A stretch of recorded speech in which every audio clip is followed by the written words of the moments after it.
Hello, everyone. Welcome back to By Amara. This is a weekly news show where I discuss contemporary events in the art and history worlds. I'm your host and personal curator, Amara Andrew. For this show, typically we follow the format traditionally used by Western brides: something old, something new, something borrowed, and something blue. This week, however, we're going to be doing things a little bit differently. I actually have two something olds and two something news that I want to discuss this week. It's just how it worked, so we're just going to roll with it. I'm already changing things up for week 4, so So this week we're going to be discussing the massive plummet in the NFT market and what that means for the future of NFTs and crypto. A $10 million Frida Kahlo piece that was destroyed for absolutely no good reason, but we'll talk about that in a minute. Betty White's auction, so an auction of Betty White's personal things, and a 7,000-year-old mystery structure. All that coming up on this episode of By Amara. Let's get to it. Alrighty, so before we get started with the show, I just wanted to start maybe a new segment called just What's Up With Me. I guess very original, unique titling, I know. But in this segment, I just wanted to talk about some of the different things that I'm working on. I don't know, just to share it with someone. That sounds very sad, but just to talk about it and see what's up. So as you can tell, it is now October. Jeff always makes me wait. Jeff, my boyfriend, he always makes me wait till October 1st. This year he was much more lenient because I kept throwing him under the bus about it. But he typically he makes me wait until October 1st to decorate just because he loves the summer, which I do too. But I also very much love fall. I love Halloween. It is my absolute favorite holiday. I could honestly do without any other holidays, just personally. I love Halloween. I always have. It's funny because my dad keeps sending photos of me as a kid with pumpkins and costumes and things like that, just because, I don't know, I have a lot of photos like that. In a few of them, I'm kissing the pumpkins, so just, I don't know. That tells you all you need to know about me, I guess, and my love for Halloween. So because Halloween is my favorite time of year, and if you hate NFTs, again, just don't listen to this part. We're going to be talking about NFTs a little bit today, though, so just get ready for that. I actually just launched 2 days ago an NFT project, or 2 days ago. 2 days ago from when I'm recording this, so about a week ago by now. I launched a Halloween NFT project called the Spoopies. You can find it at spoopies.com. It's a generative Halloween NFT project, like I said. There are 999 different pieces. It's based off of, I'm an art historian by trade, so it's based off of the animation stylings of the 1920s and 30s. I just really love rubber hose animation. I always am watching those types of cartoons just because it's just fun, and I just really love them. I just love how animated they are. The Spoopies, it's a collection of 6 different characters, and they have various different arms and legs and heads and things like that. So you can check it out at spoopies.com where you can mint them, or go to OpenSea.io/collection/spoopies. I have the URL down here too, and it'll be linked in the description so you can go straight to it. So I've been working on that for a little bit. I just am very excited. It's been amazing so far. It's halfway minted out already, which is wild. I didn't expect anybody to really be interested in my collection, but the NFT community is seriously just so awesome. We're all so supportive of one another, and just, I love all of you. So thank you so much, to everybody who's supported so far. So that's all I got, I think, for new for me, but yeah, excited about the decorations, excited about the spoopies, and just working on normal video editing stuff. It's really fun getting to see my clients and just kind of catch up and just see how their lives are going, because there's always just so much change. And I have a new client this week, so I'm very excited. So we'll see how that goes. So anyway, that's just what's going on in Amara's world. Maybe I'll call it that, actually. I don't know. If you have any opinions on what I should call this segment, let me know. Or if I should just do away with it, then just skip ahead if you don't like it. Okay, so without further ado, let's get to the show.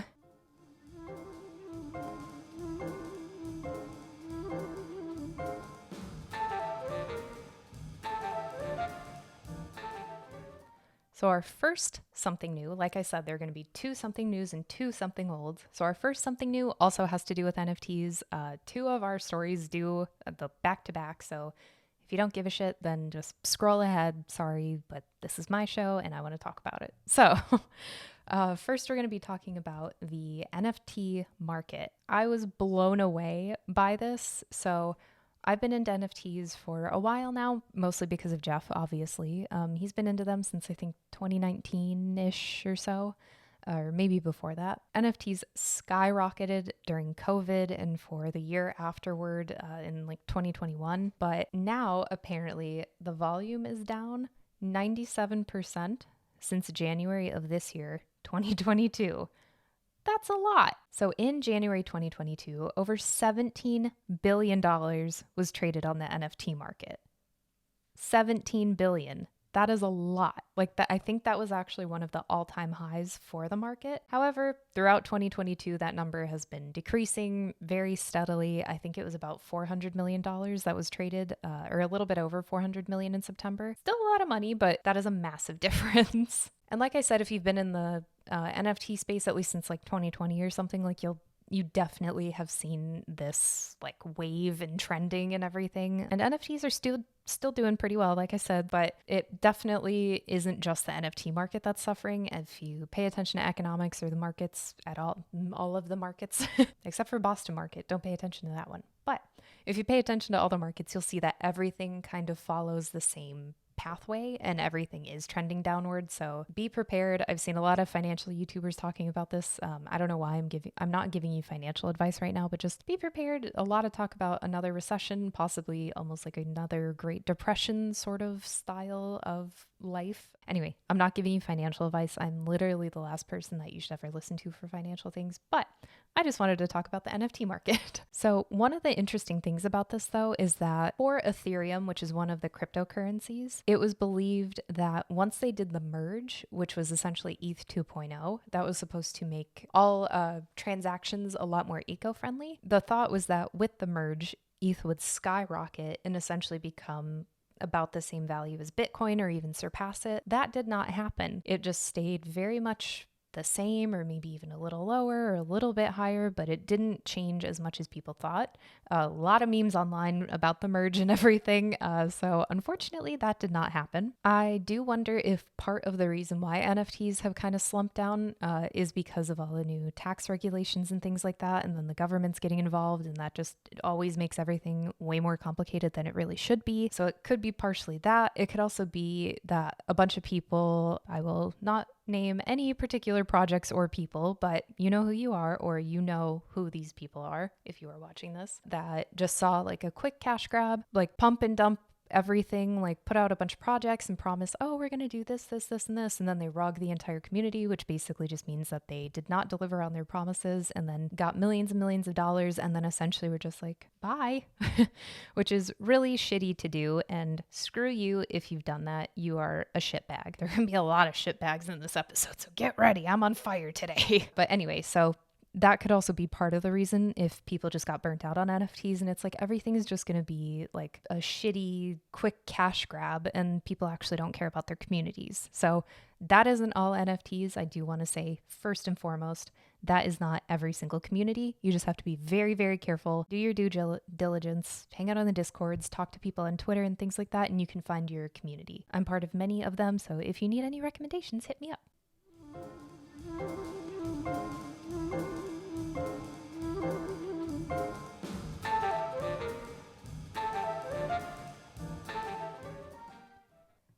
Okay, so like I said, we are doing something news. This one I am very irritated with. I was debating about whether or not I should even discuss this because I do not want to give a platform to the piece of shit that did this, or pieces of shits. Many pieces of shits are involved in this. I was definitely trying to figure out if I actually wanted to talk about this, but I do because it definitely fires me up and it's extremely irritating and just irresponsible and stupid on many levels. Without further ado, let's talk about the Frida Kahlo $10 million art piece. So, like I said, not identifying the project or the person. If you do a quick Google search, you can find out who this person is. I do not even want to address who it is, but I want to talk about this thing that has happened. Someone is making an NFT art collection, and it was done under the guise of setting a $10 million piece of Frida Kahlo artwork on fire and, quote, was permanently transitioned into the metaverse on July 30th, 2022. So that means that the piece was burnt, does not exist anymore, and the NFTs that are being sold, which I'll talk about what the price is and more about that in a second, but the NFTs that are being sold are the only link back to this piece of art. Now, I enjoy art that is disruptive of the traditional art community. I am very much about it. Like, I like how Damien Hirst did his project where it was like you either choose between the NFT or the painting, and then if you choose the NFT, then the painting is destroyed forever. That's a very neat, fun premise, and it's also his own artwork that he gets to choose what he does with it. Very, very different than what happened here. I'm trying to keep my language very civil for this podcast, but I'm very irritated with this person. Where do I even begin? Okay. So the piece that was allegedly burned, and I'm saying allegedly just because there is an investigation going on right now to see if this actually was this Frida Kahlo drawing. So the piece that was allegedly burned was Fantasmones Siniestros, and it was from her diary, I believe. It was just like a piece of paper. I say just, it was very beautiful. Hopefully still is, but we'll see. So on the site for the NFT project, they do have a certificate of authenticity that proves the provenance of this piece and says that this actually is this drawing. Now, that could definitely be a fake document. Like, this whole thing could just be a very big ploy to get eyes on the NFT project, which I really, really hope it is. I hope it's just a really shitty, stupid marketing ploy, but we will find out, I guess, in months to come. So you could argue, who gives a shit, Amara? Like, who cares if this Frida Kahlo drawing was destroyed? Well, a lot of people do, not just me. Many, many people do for many different reasons. I am of the belief that, art is an extension of someone's culture. So if you are destroying that artwork, which has been done by terrorists, and I'm classifying this guy as a terrorist, in my opinion, if you do that, you are destroying somebody's identity and their culture, which is a really shitty thing to do, especially because a lot of people look up to Frida Kahlo, not only women, but people of color and women of color look up to Frida Kahlo as a great example of artistry and of making beauty in the world, even though you're going through intense suffering and things like that. Like, she is a very amazing person in the art world. Like, she has a lot of hope for people. I mean, I teach art history, and at least 3 or 4 people each semester write papers on her artwork because it touches them in some way, like it just does. So to destroy that for people for your really stupid shit NFT project just doesn't make any sense. And it gets even weirder. So on the website, I'm not naming it, there is a statement that says that this was a, quote, profound act that was done for unfortunate children, battered women, and other less fortunate around the world to receive hope, end quote. So that means that he is going to be donating a portion of the proceeds from the NFT project to help with, health and arts organizations. How the fuck does that make sense? And I'm going to get real heated, but I'm trying to keep it together. This is just like the Koh-i-Noor diamond again, where I'm just like, how does that make sense? You spent $10 million on this piece of artwork. Okay, so I have many thoughts. Some of it is coming together for me, but I do have more thoughts. So why wouldn't you just donate that $10 million that you spent on the Frida Kahlo piece first to these organizations? I get that this could be a way to bring publicity to these different organizations and have other people, other millionaires like yourself, donate money to them. But I think there's a better way that you could do it without destroying public pieces of culture and artwork, and just do it in a better way. Also, just donate your money, like, without having to be the center of attention. You can just give your money to people, do it silently like many other people do, many other normal, sane people do, and go about your little day. So the NFTs cost 3 ETH each, which I think ETH is about $1,300 right now. So quickly, that is about $3,900 per NFT. That is a lot of money, but it's not a ton when you think about the exorbitant prices other people have paid for other NFT collections. I would like to point out, happily, that only 27 of them have sold, which it still just doesn't make sense to me why you would do this if you didn't sell out your 10,000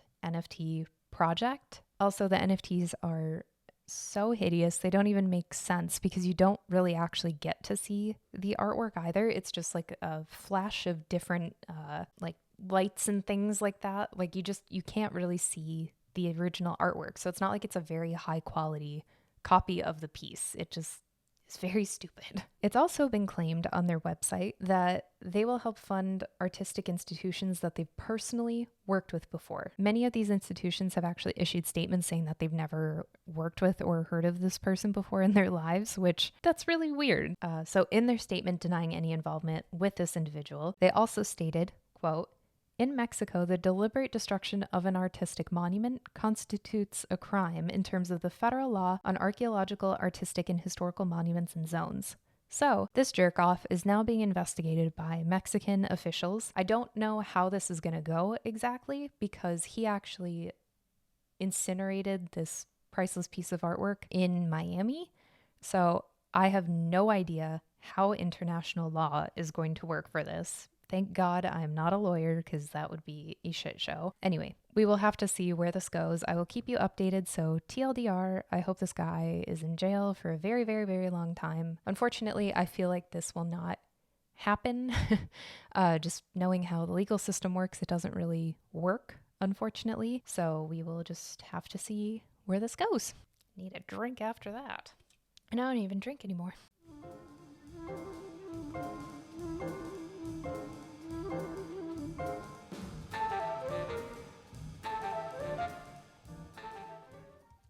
Do you ever get so angry that your cheeks just feel really hot and just very hot and red? And I feel like it's like 1,000,000 degrees in here right now. I'm trying to keep my cool and keep my composure, but my boyfriend Jeff got an earful about this guy before, so I'm trying to not be as irritated about that as I was earlier. Anywho, hopefully justice or whatever will prevail, but I doubt it. Anyway, let's move on to our something old this week. So there's an auction September 23rd through the 25th in Beverly Hills at Julian's Auctions of Betty White's stuff. Over 1,600 pieces from her life went up for auction. They have like a whole list of everything that was sold, essentially like an inventory with all the prices listed, so you can go peruse that if you'd like. I'll link that in the description as well. They included a variety of items throughout her very long life, including things from her childhood, various paintings. I don't think they were by her. I think it was by a variety of different artists, and much of her stuff from her career in TV and film. The most expensive item that was sold at the auction was a director's chair from the Golden Girls that sold for $76,800. A director's chair sold for that much money. That is wild. Like, I guess I don't understand. Well, so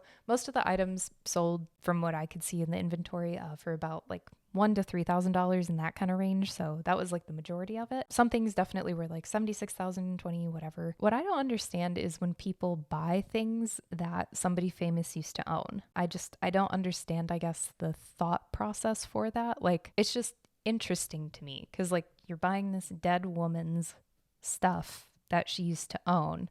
Do you even like it? Like, do you actually enjoy it and like it? I don't know.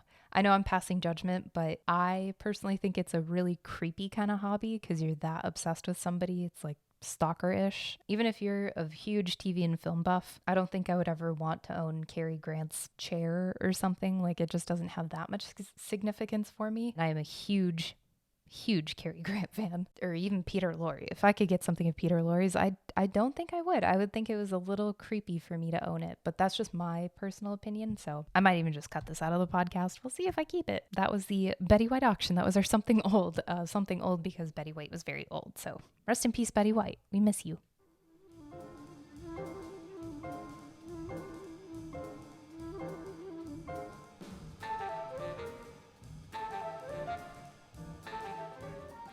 So our second part of our something old is going to be a 7,000-year-old structure. In early September, archaeologists in Vinor, and I'm so sorry, I'm going to be mispronouncing all of this because these are Czech words that I do not know. So just FYI, I apologize in advance. So archaeologists in Vinor, just outside of Prague, in the Czech Republic, discovered something super, super major. So like I said, 7,000-year-old circular structure known as a roundel. It measures approximately 180 feet in diameter. A roundel is just like a big, flat, round, like kind of like just a space like that has been marked by like stones or something else. So it's just literally just a big open space. Archaeologists have dated this large area to date between 4900 BCE to about 4500 or 4600 BCE. I'm sorry, 4900 BCE to 4600 BCE. For context, that is almost 2 times older